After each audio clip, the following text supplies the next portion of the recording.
Hello mga kasarap! Isang mapagpalang araw po sa ating lahat. Ngayon pong umaga ay maaga akong bumangon, mga 4 o'clock ng madaling araw. Dahil maagang dumating ang tagaluto ko na si Ursula. Kaya nung dumating si Mother Earth kasama yung pamangkin ko na nag-iihaw, ay nandito na si Ursula. Kasalukuyan na ako nagpupunas ng istante. Pinupunasan ko ng istante ng mga oras na yan kasi maaga na yan eh. Kaya nagkasikaso na ako sa loob. Habang tulog si Malditz, ang piling sekretary at saka si Marian. Tama, natutulog pa ang mga Disney princess, ang mga Fiona. Tapos ang ginagawa ko, binabanlawan ko yung aking towel pagkatapos kong sabunin. Sinasabon ko yung istante dyan. Isang beses ko na siya sinasabon. Gamit ko ang dishwashing liquid. Pero minsan, maraming sabon ang nailalagay ko kaya medyo matagal ako bago magbanlaw. Binabanlawan ko yung towel, binabrush ko ulit at binabanlawan ko ng malinis sa tubig. Pagkatapos ay pinupunasan ko ulit yung istante. Nag-iihaw na yung mga oras niya yung pamangkin ko. Nagkataong merong nagpa-Gcash kaya naantala yung paglilinis ko ng istante. Saka merong 4 na customer na magpapatimpla ng kape. Nagkape sila dyan mga oras na yan. Kaya binuksan ko na rin yung isang gate, yung banda sa unahan. Bali 2 gate na yung nakabukas. Hindi ko pa binuksan yung kabilang gate. Nantay ko muna sila na magkape. Pagkatapos sila magkape, diretso pa rin ako. Pinagbilang ko lang sila at diretso pa rin ako sa paglilinis ng istante kasi wala naman maglilinis kundi ako dahil nga hinahayaan ko munang matulog ang mga Disney princess. Kaya ito, tinapos ko na muna. Siguro 4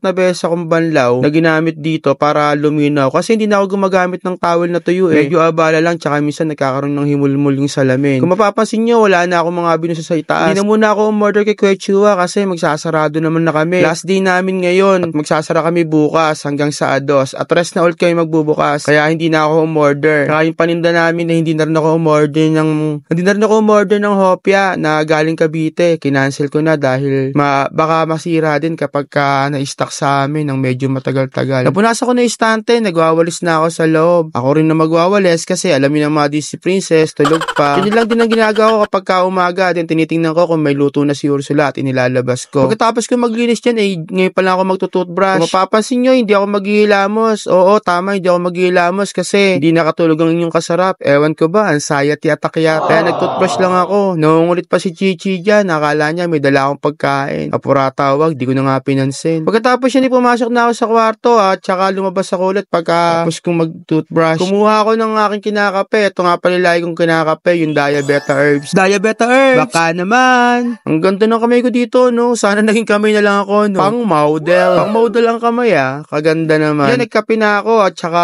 papasok na ako sa loob. Pero yung mga gate, ngayon ko palang bubuksan. Pagkatapos na umalis ng mga customer namin, andyan pa pala sila at nagkakape pa rin. Binuksan ko na lang yung gate para may makita na bukas na kami. Pati yung kabilang gate, binuksan ko na rin. Ayan, nilapitan ako ni Mother Earth, nagmamarites. Ewan ko ba kung ano sinasabi sa akin? Alam mo naman ang pambansang ina, ang ina nyo, ayan, nagmamarites kaya aga-aga. Ewan ko kung ano sinasabi sa akin, di yata siya nakaligo kasi daw malamig. Kasi nga umuulan. Kami pa lang ang tao dito, ako, si Mother Earth, si Ursula, nagluluto, at saka si yung pamangkin ko na nag-iiyaw. Ayan, nag-iiyaw na siya, kaya binuksan ako na rin yung mga gate. Hindi na ako nagsabi ng asin kasi malulusaw eh. Diretso ko na lang yung pagkakapi ko. Habang nag-alcohol ako ng kamay, nagkakapi na rin ako. Siyempre, nagbukas ako ng gate. Lumapit na naman si Mother Earth. Wala na raw pamintang duro. Sabi ko sa kanila, kung ano yung mawawala or kung ano yung contest, sabihin na sa akin. Kasi para maka-order ako, kasi minsan matagal eh. Matagal kapag umu-order ako, ilang araw bago dumating. Kaya tinuloy ko na rin yung pagkakapi ko. Habang nagkakapi ako, nagbebenta ako. Kaway-kaway sa mga coffee lover na katulad ko na walang hilig sa kape. Kumain din ako ng pandesal kasi minatira ako pandesal diyang kagabi. Naalala ko tuloy yung kwento sa akin ng bata ako. Nasabi daw ng mga Amerikano, ang lilinis ng mga Pilipino kasi yung pandesal na kinakain, malinis na, sinasawsaw pa sa kape. Bigla naman ako natawa nung ininom ko yung pinagsawsawan. Kasi sa kwento, di pala daw malinis ang Pilipino, madumi daw pala kasi yung pinagsawsawan, ininom. Wala, naalala ko lang, mema lang. Hayaan nyo na nga yun. Nonsense. Sinek ko na rin yung ulam, may 2